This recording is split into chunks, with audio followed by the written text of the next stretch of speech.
နေပြည်တော်ကောင်စီဥက္ကဋ္ဌဦးကံမြင့်တန်းတင်ဒီကနေ့မွန်လွဲပိုင်းမှာဒက္ခိဏသီရိမြို့နယ်စပယ်လမ်းမကြီးတော်ဝင်သီရိလမ်းသဇင်လမ်းနဲ့တော်ဝင်ရတနာလမ်းတို့ရဲ့လမ်းဘေးဝဲရာရေမြောင်းများမှာမိုးတီးထန်စွာရွာသွန်းပြီးရေဝင်ရောက်မှုအခြေအနေများ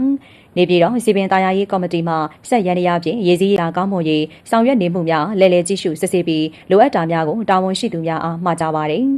အဲဒီနောက်နေပြည်တော်ကောင်စီဥက္ကဋ္ဌဦးကံမြင့်တန်းသည်ပုပ္ပသီရိမြို့နယ်ရာဇာတင်ကဟာအိမ်ယာ1အတွင်းလမ်းဘေးဝဲရာတန်ရှင်းသားရလှပရေးနဲ့ရေစည်းရေလာကောင်းမွန်စေရေးဆောင်ရွက်နေမှုအခြေအနေများကိုလက်လည်ကြည့်ရှုစစ်ဆေးကလိုအပ်တာများကိုတာဝန်ရှိသူများအားမှာကြားပါတယ်